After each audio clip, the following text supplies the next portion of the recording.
Tiger tiger ഡാ ആ തല കുടുങ്ങി. കമോൺ ഗൈസ്, എടുത്ത് വെച്ച ആക്രിയിൽ കുറച്ച് ഐറ്റംസ് ഒക്കെ ഇതേപോലെ ഉണ്ട് കേട്ടോ. അപ്പോൾ നമുക്ക് ഇത് വെച്ചിട്ട് ഇന്നൊരു അടിപൊളിയായിട്ട് ഉണ്ടാക്കിയെടുക്കാം. അതിന് വേണ്ടിയിട്ട് ഞാൻ ആദ്യം ഈ ബോട്ടിലൊന്ന് പെന്ന് വെച്ചിട്ട് ഇതേപോലെ മാർക്ക് ചെയ്ത് കൊടുക്കുന്നുണ്ട്.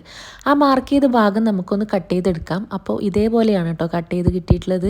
ഇനി നമുക്ക് വേണ്ടത് 2 ട്രാൻസ്പെറൻറ്റ് ഷീറ്റാണ്. ഇതേപോലെ സർക്കിൾ ഷേപ്പിൽ കട്ട് ചെയ്യുക, എന്നിട്ട് അടിയിൽ മുകളിലായിട്ട് ഒട്ടിച്ചു കൊടുക്കുക. അപ്പോൾ അടിയിൽ ആദ്യം ഒട്ടിച്ചു കൊടുക്കാം, മുകളിൽ അത്യാർത്ഥി പിടിച്ച് വേഗം ഒട്ടിക്കാൻ നിൽക്കണ്ട, അപ്പോൾ പണി കിട്ടും. പിന്നെ നമ്മൾ ഗ്ലൂ ഗണ്ണ് വെച്ചിട്ട് ചെയ്ത ഒരു വൃത്തികേട് ഇതിൻ്റെ സൈഡിലൊക്കെ കാണാനുണ്ട്. അതൊക്കെ നമുക്ക് ഫൈനൽ ലുക്കിലൊന്ന് കവർ ചെയ്തെടുക്കാം കേട്ടോ.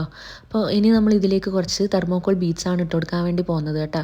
അപ്പോൾ തെർമോക്കോൾ ബീഡ്സ് എൻ്റെ അടുത്ത് ഒരുപാടില്ലാത്തത് കൊണ്ട് തന്നെ ഞാൻ കുറച്ച് ഇട്ട് കൊടുത്തിട്ടുള്ളൂ. ഇതിൽ ഫുള്ളായിട്ട് ഫില്ല് ചെയ്ത് കഴിഞ്ഞാൽ നല്ല ഭംഗി ഉണ്ടാവും കാണാൻ വേണ്ടിയിട്ട്. ഇനി നമ്മൾ നേരത്തെ മാറ്റി വെച്ചിട്ടുണ്ടായിരുന്ന ട്രാൻസ്പെറൻറ്റ് ഷീറ്റ് ഇതിൻ്റെ മുകളിലായിട്ട് ഒട്ടിച്ചു കൊടുക്കാം. അപ്പോൾ ഇത് സംഭവം സെറ്റായിട്ടുണ്ട്. ഇനി നമുക്ക് ഇതിൻ്റെ വൃത്തികേടൊക്കെ ഒന്ന് കവർ ചെയ്തെടുക്കാം. അത് കവർ ചെയ്യാൻ വേണ്ടിയിട്ട് ഞാൻ ഇവിടെ ഉപയോഗിക്കുന്നത് ഫോം ക്ലേ ആണ് കേട്ടോ. അപ്പോൾ ഫോം ക്ലേ ഒന്ന് ബോൾസ് ആക്കി എടുക്കുക, എന്നിട്ട് ഇതിൻ്റെ റൗണ്ടിൽ ഒന്ന് അറേഞ്ച് ചെയ്ത് കൊടുക്കുക. അപ്പോൾ ഫ്രണ്ടിൽ ഇതേപോലെ സെറ്റാക്കി എടുത്തിട്ടുണ്ട്. ഇനി താഴ്ഭാഗത്തും കൂടി ഇതേപോലെ ചെയ്ത് കൊടുക്കണം കേട്ടോ. ഇപ്പം ക്രാഫ്റ്റ് ഒക്കെ ചെയ്യുമ്പോൾ കുറച്ച് കാലമായിട്ട് എൻ്റെ കൂടെ ഒരാൾ ഇങ്ങനെ ഇരിക്കുന്നുണ്ട് കേട്ടോ. അപ്പോൾ ഇവിടെ ക്രാഫ്റ്റ് ചെയ്യുന്ന സാധനങ്ങളൊക്കെ എടുത്ത് വായിലൊക്കെ ഇടുന്നുണ്ട്. അതിൻ്റെ ഇടയിൽ ഒരു കോമഡി എന്തെന്ന് വെച്ച് കഴിഞ്ഞാൽ, ഞാൻ ഉണ്ടാക്കിയിരുന്ന മൂൺ ലാമ്പാണിത്. ആ മൂൺ ലാമ്പിൻ്റെ അകത്ത് കൊണ്ടുപോയി തലയിട്ട് കൊടുത്തു. കുറച്ച് സമയം അതും കൊണ്ട് കുറേ സമയം കളിച്ചിട്ടുണ്ട് കേട്ടോ. ഇതേപോലെ സംഭവം കോമഡിയൊക്കെ ആണെങ്കിലും ഇത് കണ്ടപ്പോൾ എനിക്ക് കുറച്ച് കഴിഞ്ഞപ്പോൾ സങ്കടം തോന്നി. അതുകൊണ്ട് തന്നെ ഞാനത് ഊരി മാറ്റി കൊടുത്തിട്ടുണ്ടായിരുന്നു കേട്ടോ. അപ്പോൾ നമ്മൾ ടൈഗർ എന്നാണ് ഇതിന് പേര് വിളിക്കുന്നത്. അപ്പോൾ ടൈഗറിൻ്റെ സ്വഭാവമൊന്നുമല്ല, പച്ച പാവാണ് ആൾ.